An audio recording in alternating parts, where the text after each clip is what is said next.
Ciudad Viva, el paseo dominical por los sitios que conforman la histórica Ciudad de México. Ciudad Viva. Recorridos llenos de anécdotas. Ciudad Viva con Sandra Rodríguez. Una invitación a crear postales sonoras.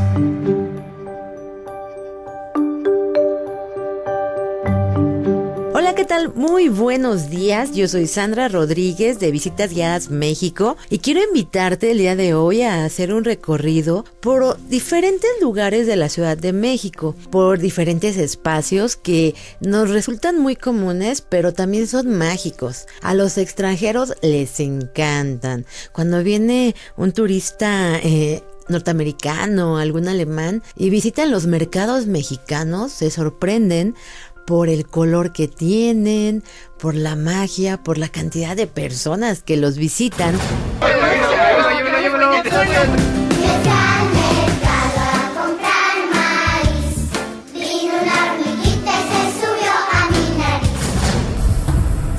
Mercado, envueltos en olores, colores, sabores y significados. Los mercados, más que un simple espacio de compra y venta para el abastecimiento diario, son una síntesis de la cultura y la historia de una región, así como una de las relaciones comerciales que tiene esta con otras poblaciones. Estos espacios comerciales y culturales tienen sus orígenes en la época prehispánica, cuando se realizaban trueques entre las diversas culturas mesoamericanas. En la época colonial, esos mercados fueron transformados, ya que con la llegada de los españoles y la introducción de la rueda a la Nueva España, se ampliaron las rutas y los espacios destinados para la venta de productos. En la época independentista y sobre todo en la revolucionaria, tuvieron otras modificaciones, pues al sumarse muchos productores y comerciantes a las luchas armadas, hubo escasez de productos y dinero.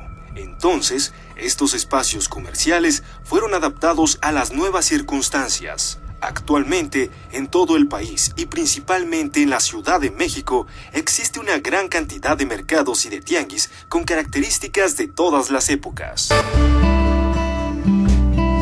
Y es que en Europa y también en Estados Unidos, la gente está acostumbrada más al supermercado, a estos espacios blancos, completamente ordenados, y cuando llegan a México y escuchan de el día de plaza, del tianguis, de todo lo que se ofrece en ellos, pues les encanta visitarlos, descubrir. Es como cuando ellos recorren los mercados, dicen, wow, cuánto color, cuánta alegría, cuántos sabores. Y el día de hoy queremos platicar específicamente de los mercados, de los tianguis, de las plazas, como la gente le dice normalmente, y hay mucho que platicar de esto, hay mucho que contar, hay mucho que hablar de todo lo que existe al interior de la República Mexicana y también en la Ciudad de México. Cuando hablamos de estos lugares tenemos que empezar por hablar del México prehispánico, de los tianguis, el tianguistli, como le decían.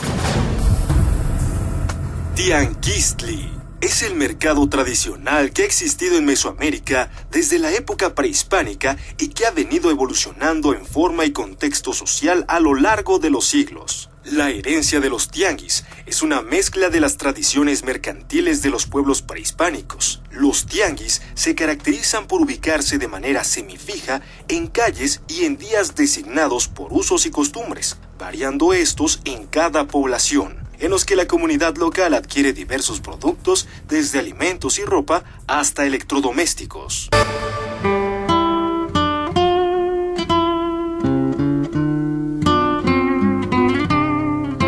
Este lugar en el que se reunían diferentes artesanos, diferentes personajes a ofrecer productos tan diversos que te quedas maravillado. A veces es difícil imaginar todo esto reunido en un solo espacio, pero yo te invito a que visites el Palacio Nacional y que allá en Palacio Nacional descubras en el primer nivel un mural hermoso que hace Diego Rivera para este espacio. Se trata de el Mercado de Tlatelolco.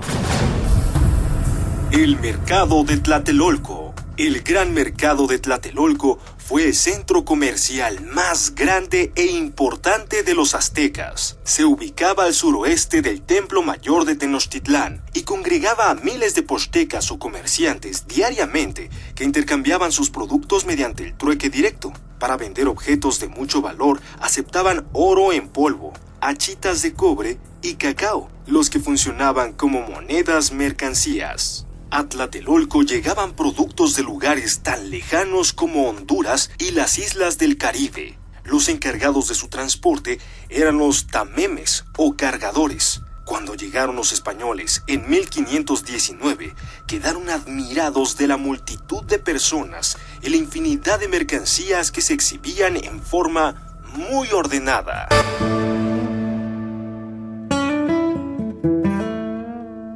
Cuando hablamos del México prehispánico, recordamos a México Tenochtitlán y a México Tlatelolco. Cuenta la leyenda que cuando se deciden dividir las zonas de este México, se rifan. Entran como una especie de rifa de sorteo en el que se dividen elementos, y entonces la gente de México Tenochtitlán se queda con 2 pequeñas varitas para hacer fuego, y ellos se van a dedicar pues a la guerra sobre todo, y la gente de México Tlatelolco se va a quedar con una piedra de jade que va a representar el comercio. Y entonces se crean estas 2 ciudades gemelas, México Tenochtitlán y México Tlatelolco, que eran idénticas en el trazo, en las dimensiones, en la distribución de sus espacios. Sin embargo, México Tlatelolco va a destacar por la gran cantidad de comercio que tenía.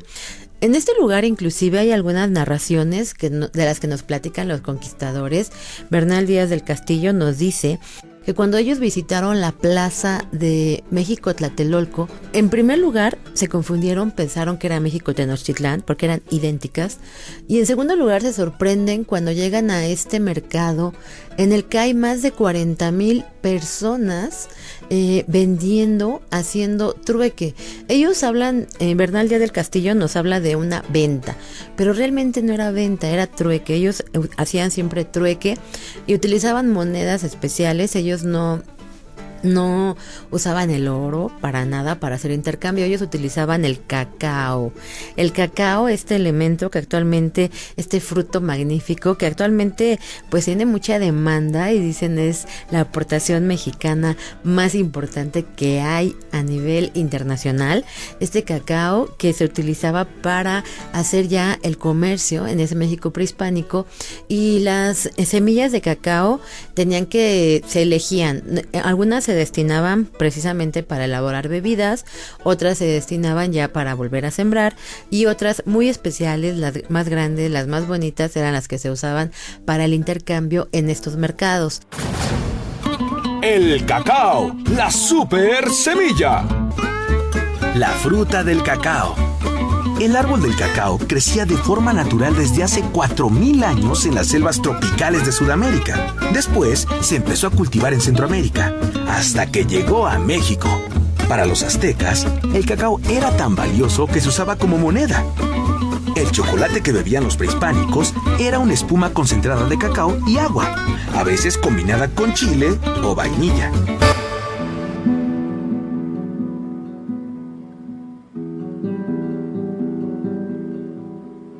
De esta manera también había piratería, inclusive en alguna ocasión se habla en estas crónicas de el México prehispánico, se habla de que se abrían las semillas de cacao y se rellenaban con lodo, y también se hacía que se hincharan para que pesaran más. Entonces ya había algunos problemas en cuanto al control de las semillas de cacao. Sin embargo, en estos mercados prehispánicos también había gente que estaba a cargo de controlar todo el intercambio que existía, de controlar los precios, de controlar las medidas, porque en ese México prehispánico no se vendía por peso, no había básculas, todo se hacía por medidas. Inclusive, si actualmente tú te das una vuelta allá a la zona de Hidalgo, a Ixmiquilpan, por ejemplo, a Meztitlán, tal vez allá en Puebla, en Cuetzalan, te vas a encontrar que todavía se hace intercambio en el que no se pesa, se mide.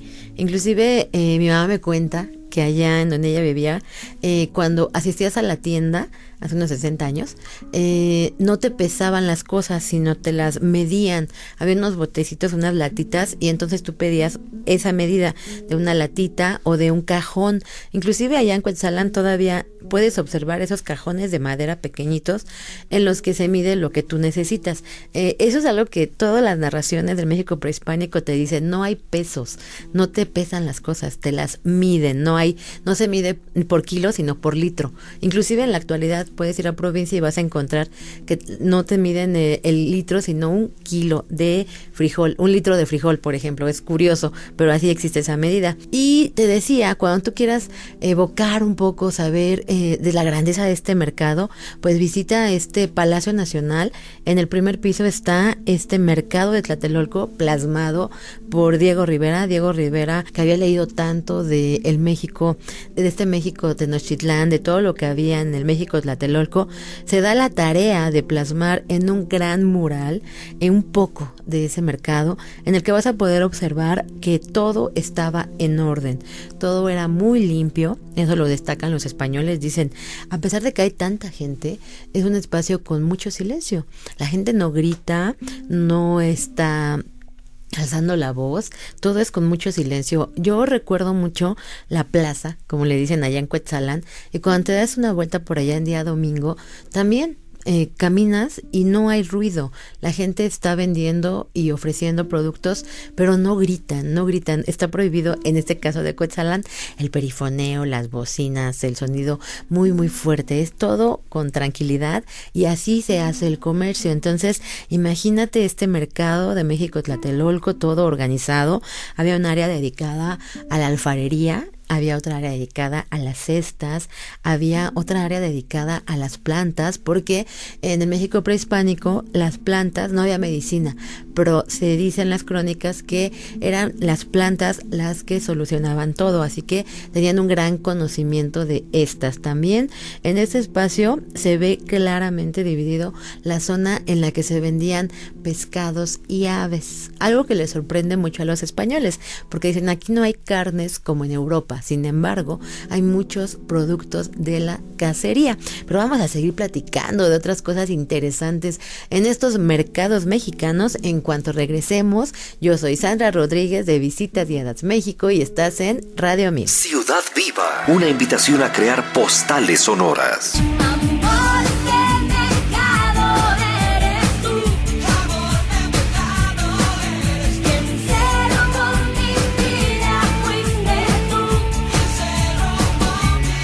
Y ya estamos de regreso aquí en Radio Mil, en Ciudad Viva. Estamos platicando de los mercados mexicanos y de la tradición que existe en la Ciudad de México y también en el interior de la República. Estábamos hablando de este mural magnífico que realiza Diego Rivera allá en Palacio Nacional. Y si tú quieres observar esta imagen, yo la voy a poner en mi muro de Facebook de Visitas Guiadas México para que lo veas, para que lo disfrutes y te imagines un poco de esta grandeza de ese mercado de México Tlatelolco. Te contaba que cuando tú visitabas ese mercado que nos hablaba Bernal Díaz del Castillo, decía que estaba dividido por secciones, y es curioso porque al centro de ese mural hay una mujer a la que le están ofreciendo un brazo humano. Imagínate, un brazo humano, ¿no? Es de un personaje que aparece aquí en este mural y se lo ofrece a Xochiquetzal. Xochiquetzal. Su nombre significa flor preciosa. Ella es la joven diosa de la belleza, las flores, el amor, el placer amoroso y las artes. Es una de las dos diosas relacionada con la fertilidad de la naturaleza y la belleza. Se dice que Xochiquetzal nació de los cabellos de la diosa madre. Fue una de las principales diosas femeninas y lunares, pues también se le identificaba con la luna joven. Se le rendía culto con sacrificios humanos, particularmente de jóvenes doncellas y de niños. Xochiquetzal es una diosa, la diosa del amor y del buen vivir. Y también se le ofrecía a ella para pedir una buena esposa. Entonces, por eso aparece ahí esa imagen. No es que vendieran carne de humano en los mercados, es que es una ofrenda a esta diosa. Alrededor de ella existen otros personajes que también llevan en la mano pequeñas semillas de cacao. Y destaca una parte que me gusta, que es esta parte de la caza, la pesca y de todos estos animales que se consumían y se vendían en estos mercados. Entonces, por eso decían que todo lo que corre y vuela a la cazuela. Es un dicho muy muy mexicano, porque todo se puede comer. También, si tú quieres conocer una representación de este mercado de Tlatelolco, puedes visitar el Museo Nacional de Antropología en la Sala Mexica. Hay una maqueta enorme en donde ya observas, ya en tercera dimensión, todas estas zonas, el orden. Ahí sí te haces una idea clara de el orden de las calles, de la traza del mercado, que se ponía y se quitaba en un solo día. ¿Tú te imaginas 40,000 personas vendiendo en un mercado prehispánico? ¿Cómo hacías para controlar todo eso? En el Museo de Antropología, en la maqueta, puedes observar inclusive el espacio en el que estaban todos estos ancianos, que eran cerca de 12 ancianos, que se encargaban de controlar cualquier pleito, problema, alguna medida falsa, porque decían que no se permitía que se alteraran las medidas con las que se vendían, y cuando descubrían alguna medida alterada, las quebraban. Entonces hay mucho que ver en estos mercados mexicanos. Y vamos a seguir platicando. Y aquí, en la Ciudad de México, durante la época virreinal, existieron diferentes mercados que fueron muy importantes. Cuando hablamos del centro histórico de la Ciudad de México, y la gente, pues pensamos en que hay mucha gente, en que hay muchas personas por la calle, en que siempre está lleno, pero es la vocación del centro histórico, es una vocación comercial. Ya hablando de mercados tradicionales de la época prehispánica y después en la época virreinal, bueno, ahí surgen una cantidad de mercados tan diversos como el mercado del Volador, el mercado del Parián, el mercado del Baratillo y otros tantos que van a ir evolucionando hasta llegar a los mercados actuales. Cuando tú visitas, por ejemplo, la zona de la Lagunilla, allá está el mercado de antigüedades de la Lagunilla, pero vamos a platicar de su historia más adelante. Y te decía, en el México virreinal, el centro de poder va a ser el Zócalo, como lo conocemos actualmente, que realmente era la Plaza Mayor. En la Plaza Mayor se establece un mercado, el mercado del Parián. Mercado del Parián. Es una voz de origen filipino que significa mercado.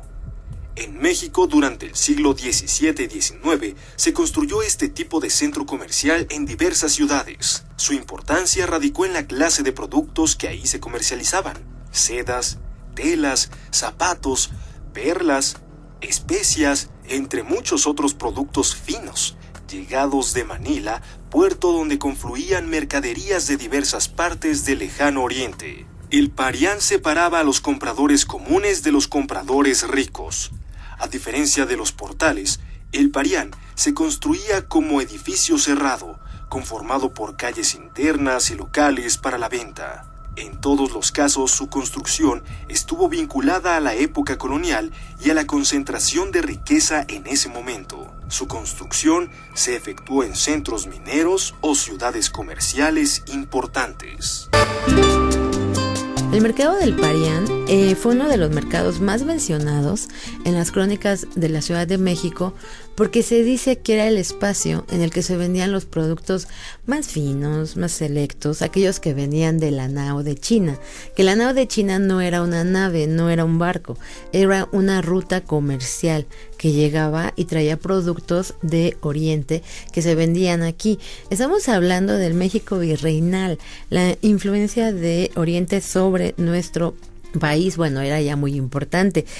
Hay gente que me dice, bueno, pero es que hay muchos productos chinos actualmente, y pues he de comentarles que desde la época virreinal ya había productos chinos.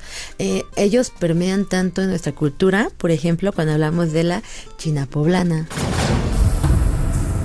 China poblana. El origen de la China viene de la época colonial. Ella era en realidad la princesa Miná, hija de un rey mongol, que fue raptada y luego vendida en Filipinas, de donde salió en una nao rumbo a la Nueva España. En el camino de las costas del Pacífico a la capital, al pasar por la ciudad de Puebla, fue adquirida por una familia española de apellido Sosa. Durante su estancia en Puebla, sus trajes exóticos llamaron poderosamente la atención de las mujeres del pueblo, quienes la copiaron, agregándoles el gusto indígena. Años más tarde, las pulquerías, fondas o refresquerías eran atendidas por muchachas que portaban ese atrevido y llamativo traje. Hoy en día, su fama ha trascendido las fronteras y en el extranjero, junto con el varonil charro, se ha convertido en un símbolo de México.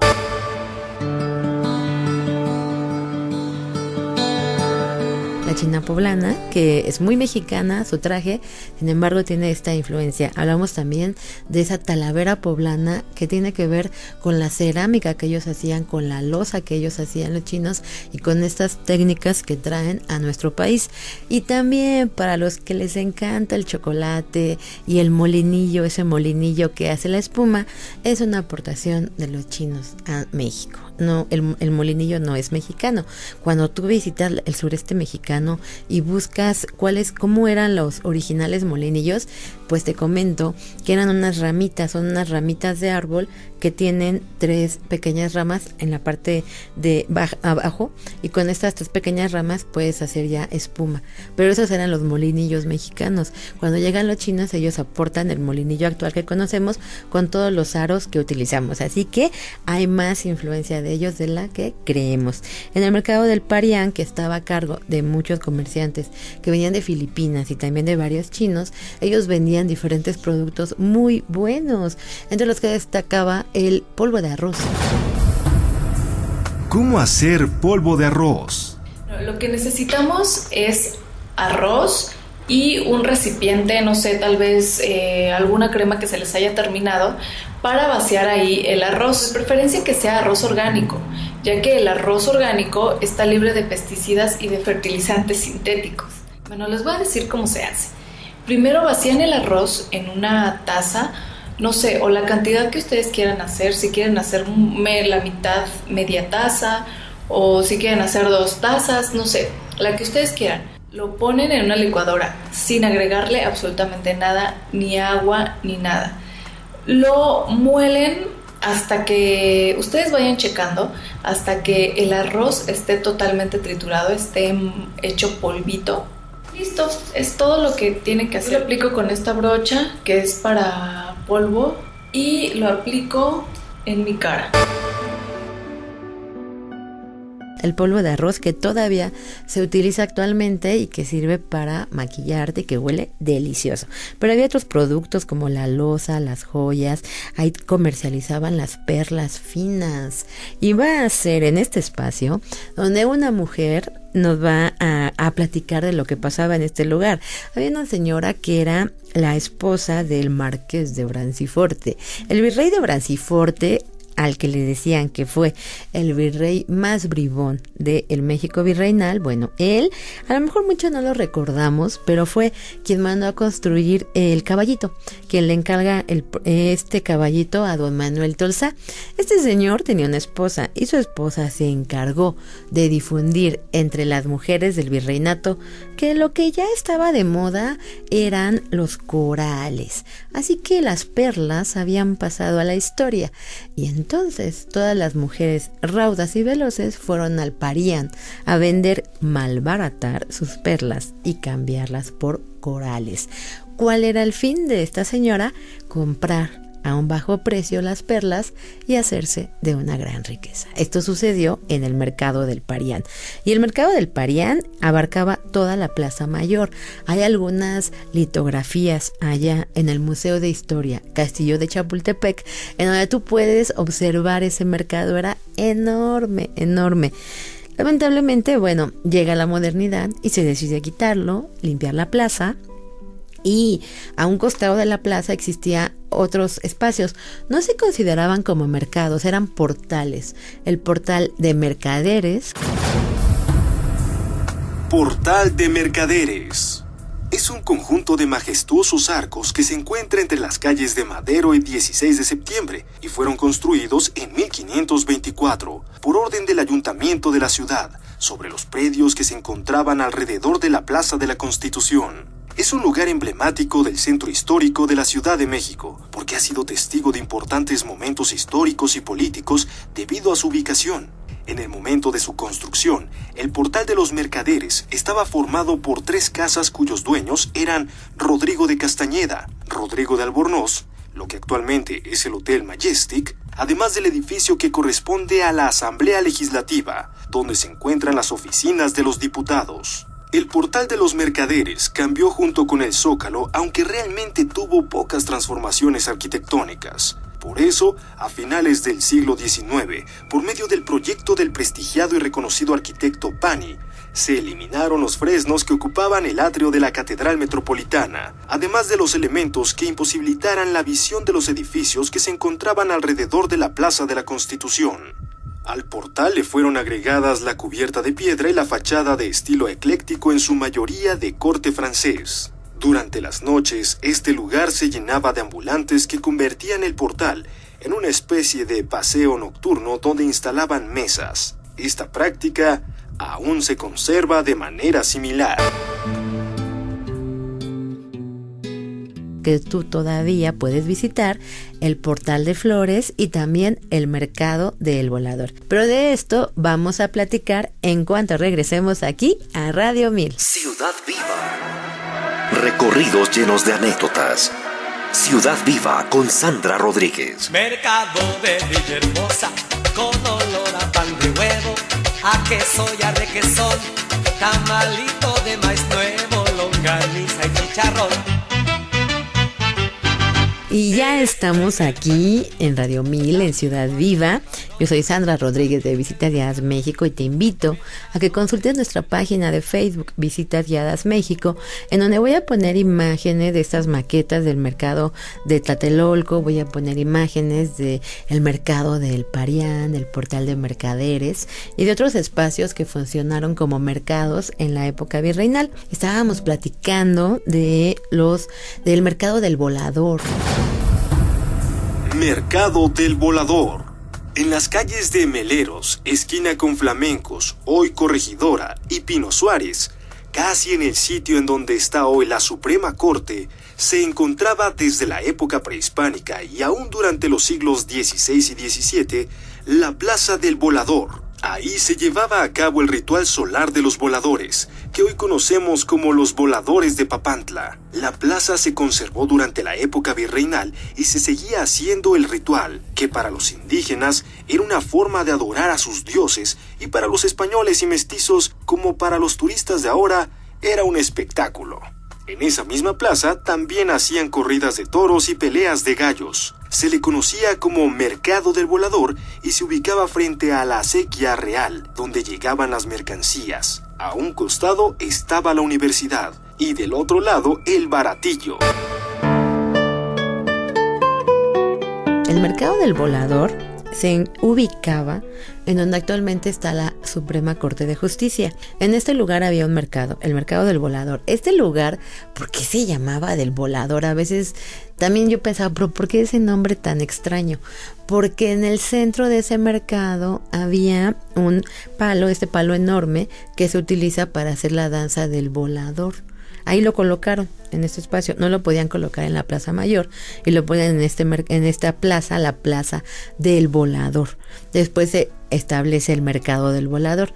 En el Mercado del Volador lo que se vendía eran frutas y verduras.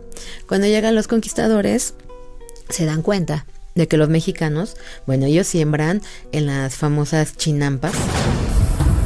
Chinampa es un método mesoamericano antiguo de agricultura y expansión territorial que a través de una especie de balsas cubiertas con tierra sirvieron para cultivar flores y verduras, así como para ampliar el territorio de la superficie de lagos y lagunas del Valle de México, haciendo a México Tenochtitlan una ciudad flotante.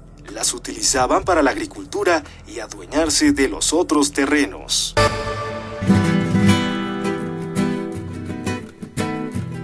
en los Chinampas tienen un cultivo muy fuerte. Ellos tienen una producción muy fuerte de frutas y verduras. Los mexicanos consumían desde siempre frutas y verduras antes que la carne. Entonces, esto de la carne, ya el ganado, se lo toman el poder, realmente quien se encarga de esto, los españoles. Y a quien le dejan la actividad de la agricultura y comerciar frutas y verduras y flores es a los mexicanos, a los mexicas. Ellos son los que se dedican a comercializar esto. ¿Y dónde lo hacían? En el mercado del Volador. En el mercado del Volador, cuando platican de las crónicas, dicen que había una gran variedad de productos. Es inimaginable la diversidad de frutas y verduras que existían. Y estas frutas y verduras, las frutas en sí, eran las que endulzaban la vida de los mexicas, porque ellos no consumían azúcar, no conocían la caña de azúcar, que esa la van a traer los españoles, y ellos van a hacer que cambie completamente nuestra alimentación. Pero este mercado del Volador era muy importante por eso. Aquí encontrabas todo lo que querías de frutas y verduras. Después de eso, esta plaza se tiene que cerrar y se crea el edificio de la primera universidad, en donde se va a resguardar durante mucho tiempo la estatua ecuestre del caballito. Finalmente va a dar paso al actual edificio de la Suprema Corte de Justicia. Así que ese era el espacio del Volador, y muy cerca de este lugar pasaba a un costado una acequia, esta acequia real que traía productos de la zona sur de la Ciudad de México, traía flores, traía semillas, y que actualmente se conoce como la calle de Corregidora. Esa era la calle de la acequia.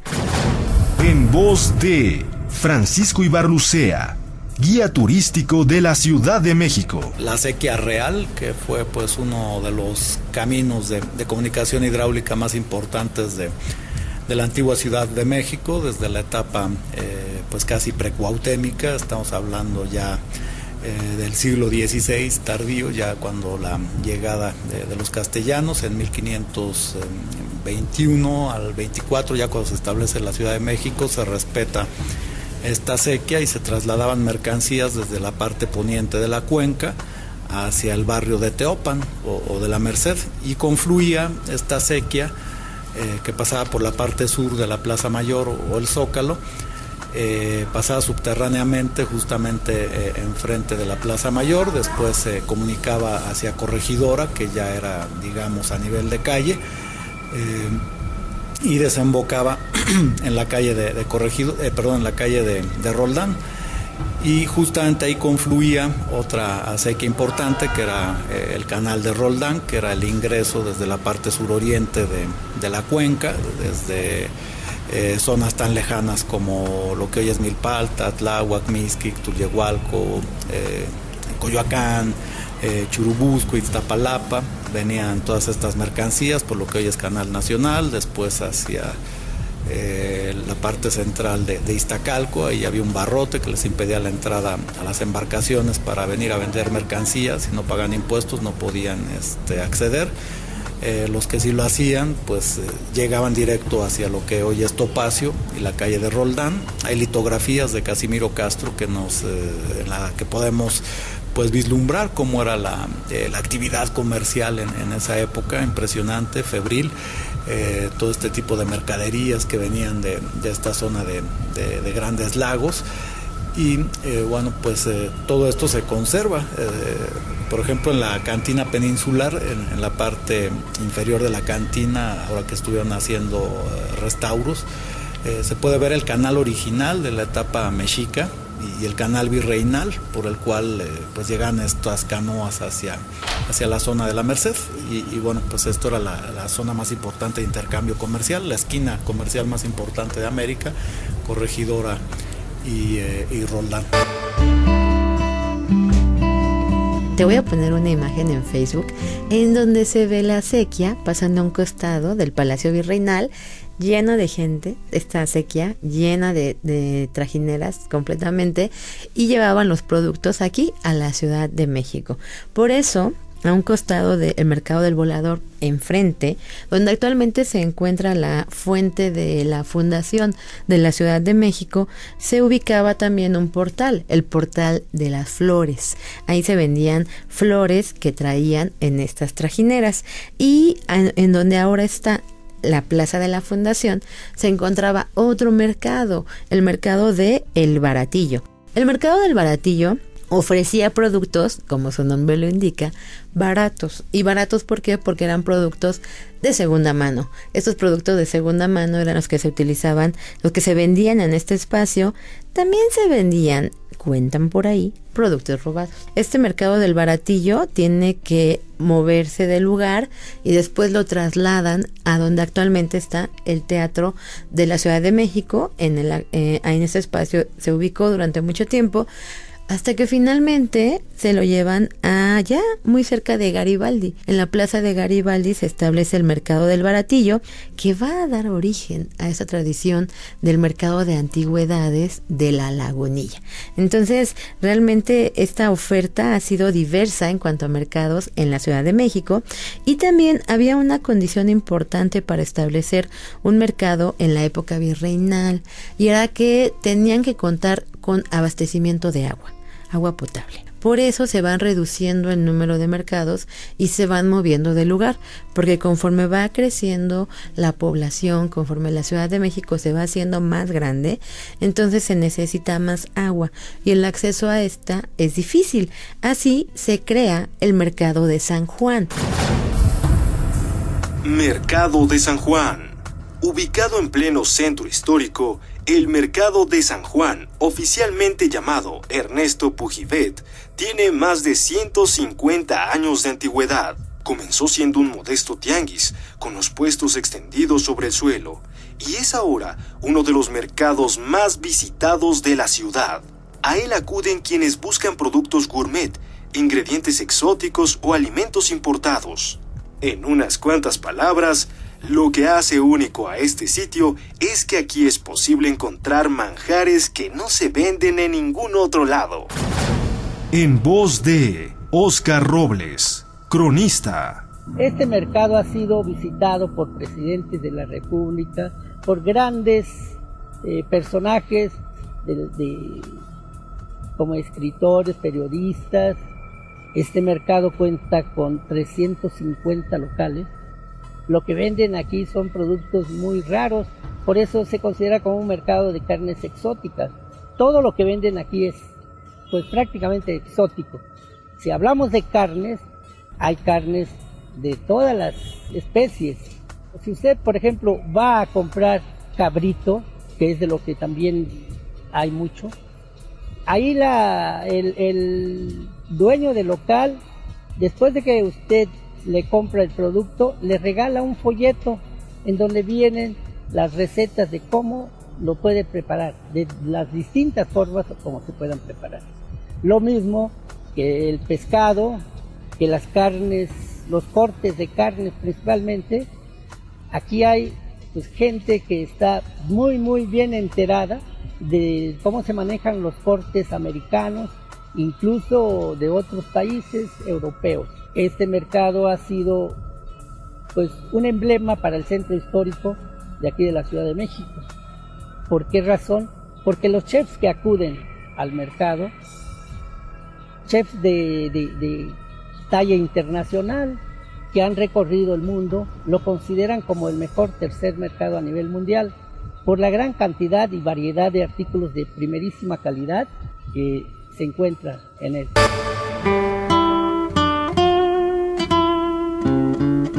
Allá por la zona de San Juan de Letrán, allá se establece el Mercado de San Juan, y el Mercado de San Juan está muy cerca de este acueducto de Chapultepec. Estaba la caja de agua del Salto del Agua y podía llegar rápidamente el agua a este mercado.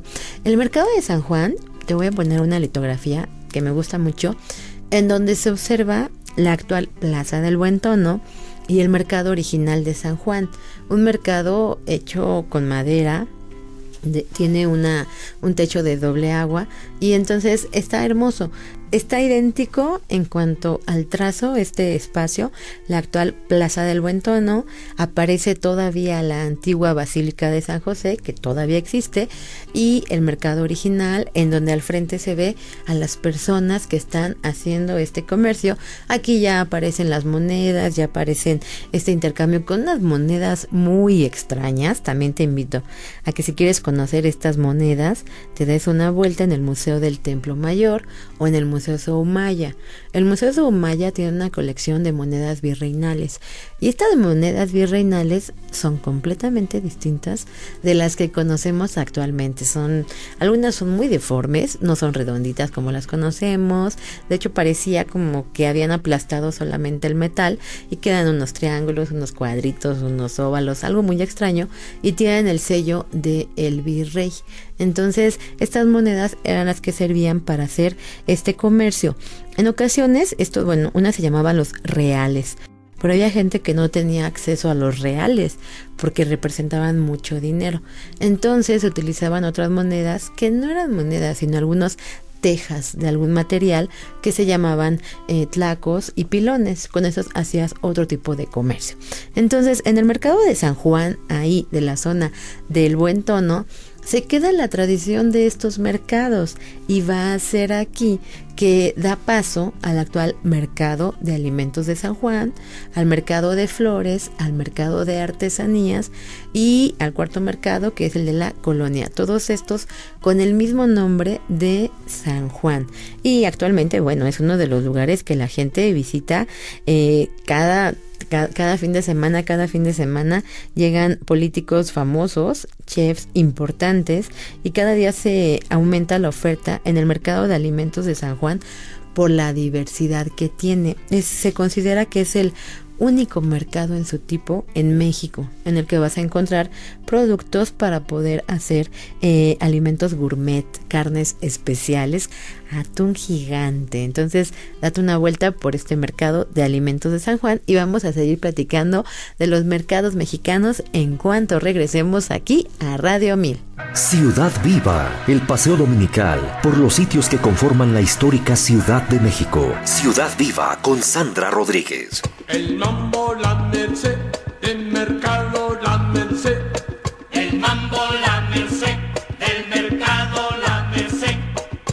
Dame la cebolla. Dame la cebolla. Dame la carne. Dame la carne. Ya estamos aquí de regreso platicando de los mercados mexicanos, de todo su color, de la oferta impresionante que tienen. Y te comentaba de este mercado de San Juan, que espero lo puedas visitar. Queda muy cerca del metro Salto del Agua. Sales y preguntas ahí por el mercado de alimentos de San Juan.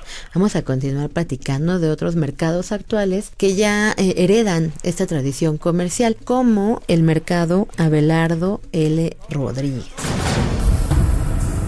Mercado Abelardo L. Rodríguez. Se encuentra en el centro histórico de la Ciudad de México, al noreste del Zócalo. Fue construido en 1934 como prototipo del mercado moderno y tiene un sinnúmero de características inusuales, tales como servicios de guardería y un auditorio. Sin embargo, su característica más distintiva son los aproximadamente 1.450 metros cuadrados de espacio, entre paredes y techo, cubiertos con murales. Estos murales fueron pintados por discípulos de Diego Rivera y bajo su supervisión. Las obras reflejan sobre todo temas socialistas, como la explotación de los trabajadores, campesinos y mineros, la lucha contra el nazismo y el fascismo y la discriminación racial.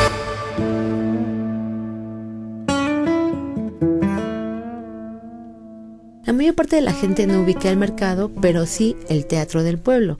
El Teatro del Pueblo allá por la zona del Carmen, por la Lagunilla, por la calle de Belisario Domínguez, allá se encuentra el mercado Abelardo L. Rodríguez. Y este concepto ya es un mercado nuevo, realmente es un mercado moderno, es del siglo pasado, de 1940 aproximadamente, pero lo innovador de este proyecto es que ya integra tanto el área de mercado como un espacio cultural. Yo creo que en su momento fue algo muy innovador. Tiene un teatro, por eso se llama Teatro del Pueblo, en el que puedes ir a ver algunas de las obras que presentan y sirve también como centro cultural, y el mercado ya como tal de Abelardo L. Rodríguez. Este mercado destaca porque tiene murales y es magnífico. Alrededor de este espacio existen diferentes lugares que también se dedican al comercio. Hay una zona en la que te venden juguetes, es la calle de los juguetes. Les encanta a los niños porque solo vas a encontrar juguetes, toda una calle completa por la zona del Carmen. Cerca de ese espacio está Mixcalco. Mixcalco creo que es, desde mi punto de vista, la zona más grande, el mercado más grande de ropa que existe en el centro histórico de la Ciudad de México. Viene gente de diferentes partes de la República, y eso te lo comento porque muy cerca de este espacio se encuentra la Iglesia de la Soledad. Y en esta Iglesia de la Soledad hay una central de camiones, de autobuses, que trae viajes especiales. La gente que viene del sur de México, la gente del sureste llega en esos camiones, hace sus compras en la zona de Mixcalco y la zona de la Lagunilla y regresan con toda su mercancía. Inclusive estos camiones son especiales, solo se dedican a trasladar a comerciantes que siguen viniendo aquí a la Ciudad de México a buscar sus productos, porque si no lo encuentras en el centro histórico, no existe.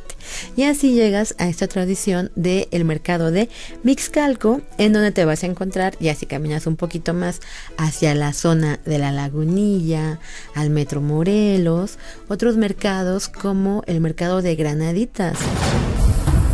Mercado de Granaditas. Este es el mercado de los zapatos. Los hay de todos tipos, calidades y precios. Desde los modestos zapatos deportivos blancos hasta exóticas botas de charol con caña hasta la rodilla y con tacones de 15 centímetros. El mercado de Granaditas, ubicado en la esquina de Eje 1 Norte y Aztecas, es la zapatería más grande no solo del centro, sino de la zona metropolitana. Son 709 locales, distribuidos en 13,000 metros cuadrados. Ahí se ofrecen 10,000 modelos diferentes para los clientes.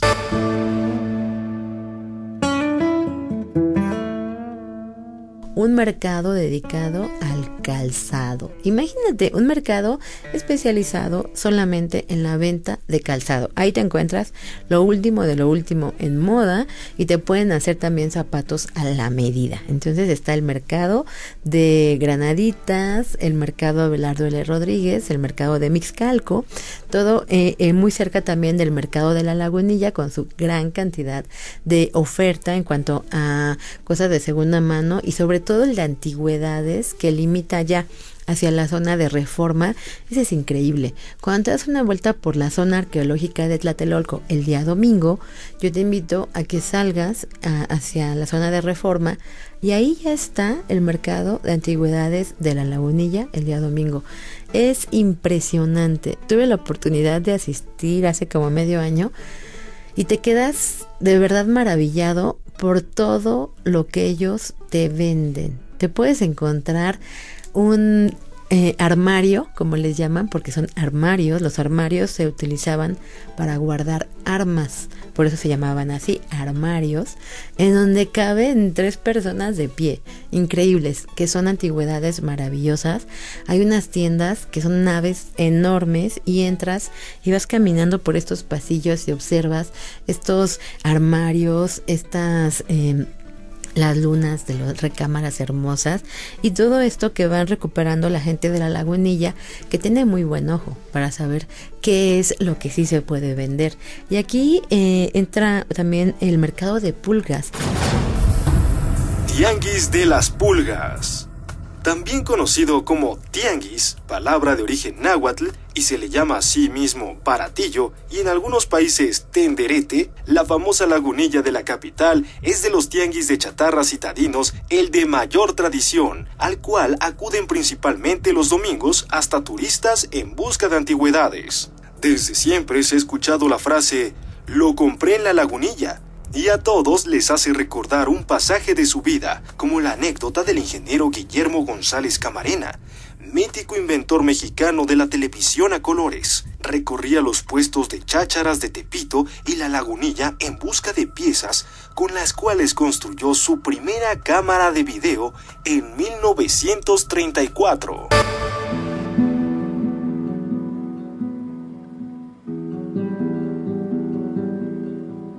Es increíble cómo ellos saben qué puedes vender, qué realmente vale. Aquí hay un proyecto allá en el antiguo colegio de San Ildefonso y ese me encantó porque Francis Alice es quien hace el proyecto, es un artista y él talla 3 caracolitos amarillos y los tira en la basura en diferentes partes de la Ciudad de México. Lo que hace después es empezar a buscar en los mercados de pulgas esos 3 caracolitos. Sigue toda la ruta que siguió esta basura. ¿Y dónde creen que encontró esos caracolitos amarillos? En el mercado de La Lagunilla. Ahí los encontró, porque alguien se dio cuenta que podían venderse y revenderse. Entonces es toda una experiencia visitar estos mercados. También destacan otros mercados interesantes como el de La Merced. Inclusive el de La Merced le da un nombre completo a este barrio de La Merced, el barrio mágico, 100% comercial, en donde surgen estos mercados. El mercado de La Merced está dividido también por zonas. Aquí vas a encontrar, saliendo del metro de La Merced, el mercado que se dedica del lado derecho a todos los insumos para cocinas. Los chefs hacen ahí su día, les encanta. Tablas, cuchillos, todo lo que necesitas para repostería, para chocolatería, para lo que tú quieras. Detrás del mercado está el área de alimentos. Ahí te encuentras los locales en donde venden carnes, quesos, lácteos, productos de importación y demás. Y después del lado izquierdo, ya hacia la zona del Metro Morelos, se encuentra el mercado de dulces. El mercado de dulces que es una delicia, es el sueño para la gente que les encantan los dulces mexicanos. Y es increíble porque nosotros estamos acostumbrados a observar en las grandes tiendas pues productos cerrados en paquetitos, los chocolates por paquetito, a lo mejor por una cajita, pero allá en el mercado de dulces de La Merced se encuentran los chocolates y dulces y demás, te los venden a granel, por kilos, por medios kilos, por un cuarto. Es un sueño. A mí me gusta mucho visitar este mercado de dulces en el mes de noviembre porque te venden papel picado, las calaveras de chocolate, las calaveras de amaranto, las calaveras de azúcar y es toda una oferta impresionante. También aquí destaca en esta zona de La Merced la tienda de La Zamorana. En voz de José Herrera, dueño de La Zamorana. Se vino a estudiar de Zamora para acá a tomar un curso para ser seminarista, pero pues parece que no le fue muy bien y pues dedicó a buscar un negocio. Entonces, yo con en este negocio era un edificio de 3 niveles en el cual ya estaba este negocio que era la tlapalería y arriba pues había departamentos. Entonces él optó por rentar este local y también pues rentó la parte de arriba, que era donde él vivía. A raíz de que ya se empezó a meter lo de la Navidad y lo de Día de Muertos, pues los mismos clientes nos daban pues las ideas, ¿no? Que si no teníamos cierto artículo, pues no, en realidad cuando no lo teníamos lo apuntábamos y tratábamos de conseguirlo, o a veces se podía hacer. Por ejemplo, para la ofrenda de Día de Muertos, pues se usaban mucho las carpetitas, nada más para los altares de muertos. Ya después se fue evolucionando y se hicieron tiras que se llaman enramadas de papel picado. En la actualidad pues ya se ha extendido más, ya hay carpetas, vestidos, manteles, banderas, enramadas. Y un negocio importante que es el cafeto y que tienes que visitarlo en esta zona de La Merced. Por último, también nos queda otro mercado, el mercado de la Ciudadela. El mercado de la Ciudadela es un mercado muy especial A los turistas les encanta, a los nacionales también, y yo te invito a que lo visites. Está muy cerca del Metro Valderas. Sales del Metro Valderas, te diriges hacia la biblioteca, en la Ciudad de las Letras, como ahora le llaman, y pasas solamente una calle. Ahí te vas a encontrar el Mercado de la Ciudadela. El Mercado de la Ciudadela también está especializado en artesanías. Se funda en 1968, cuando fueron las Olimpiadas, con la idea de que la gente, los extranjeros, los turistas, vinieran a comprar artesanías a precios accesibles. Y la tradición se quedó. Por eso mucha gente cuando lo visita encuentra precios más económicos que en el interior de la República. ¿Por qué? Porque ahí viven los artesanos o viven muy cerca de este espacio. Yo espero que te haya gustado mucho este recorrido de mercados, que te des una vueltecita en alguno de ellos y que nos escuches la próxima semana a las 9 de la mañana aquí en Radio 1000. Ciudad Viva, el paseo dominical por los sitios que conforman la histórica Ciudad de México. Ciudad Viva con Sandra Rodríguez.